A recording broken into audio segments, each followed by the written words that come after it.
नाम बताइए। मैं डॉक्टर राम चौधरी। सर, आज पूर्व सांसद का निधन हुआ, उसको लेकर क्या कुछ कहेंगे? कर्नल सोनाराम जी के निधन से पश्चिमी राजस्थान ही नहीं, हिंदुस्तान की राजनीति को बहुत गहरा धक्का लगा है।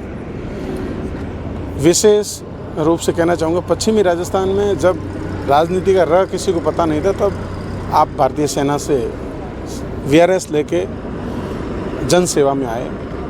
उन्होंने बहुत कर्तव्यपरायणता के साथ में देश सेवा में, राष्ट्र सेवा में, राजनीति में, दलगत राजनीति से ऊपर उठकर गरीब, मजदूर, आवाम और पिछले तबके का कैसे कल्याण हो, किस तरीके से ठेठ सुदूर बाकासर बॉर्डर, इंडो पाक बॉर्डर, जहाँ पर हमारा जो देश का सबसे दूसरे नंबर का लोकसभा क्षेत्र है, उसका आपने 4 बार प्रतिनिधित्व किया। एक बार मानद विधानसभा सदस्य रहे बायतू से, और आप भारत की बहुत सारी ऐसी समितियां हैं लोकसभा के सदस्य के रूप में, उनके भी सदस्य रहे।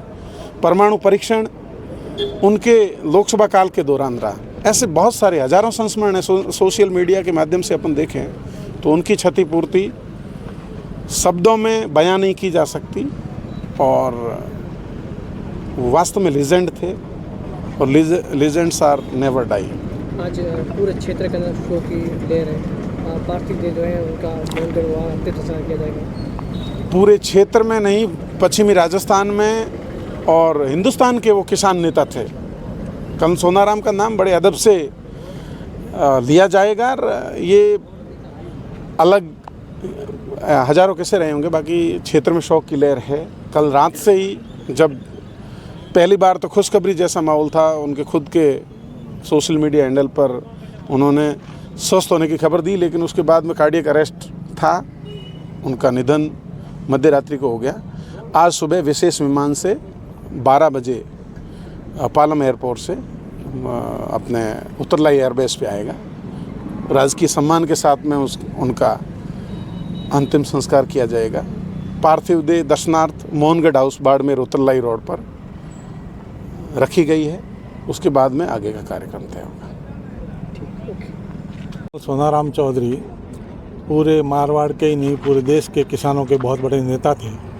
उन्होंने 4 बार लोकसभा की सदस्यता जीती और लोकसभा का प्रतिनिधित्व किया बाड़मेर जैसलमेर लोकसभा सीट से, और एक बार बायतू से विधायक के रूप में 5 साल तक रहे।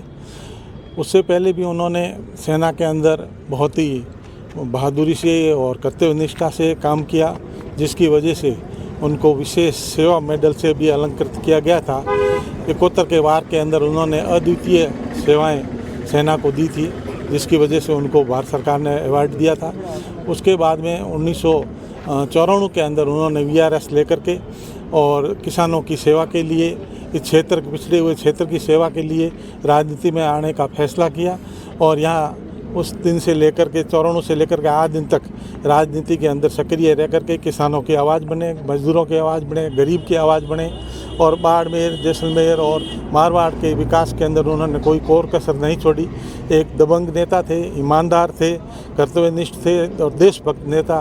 कर्नल साहब जैसा आज से बाद में मिलना बहुत ही मुश्किल चीज़ है, और मैं उनके परिवार को ये सहन करने की क्षमता भगवान दे, ऐसी प्रार्थना करता हूं, और उन्हें सच्ची श्रद्धांजलि किसान वर्ग की तरफ से देता हूं। और अभी बाड़मेर में उनका जो मकान बना हुआ है उत्तरलाई रोड पे, मोहनगढ़ हाउस, वहां पे उनकी देह पहुंचने वाली है, और यहां पे उनको श्रद्धांजलि दी जाएगी। इसके बाद में बाई रोड उनका पैतृक गांव है मोहनगढ़, वहां उनकी देह को ले जाया जाएगा, और कल 11 बजे मोहनगढ़ के अंदर उनका अंतिम संस्कार किया जाएगा। इनकी वजह से जो कमी और जो एक रिक्तता मारवाड़ के राजनीति में पड़ी है, इसको पूर्ण करना बहुत ही मुश्किल है, और पूरे प्रदेश के अंदर और देश के अंदर शोक की लहर है। और भारी तादाद के अंदर बाड़मेर अभी जिला हेडक्वार्टर के अंदर किसान, मजदूर, युवा, 36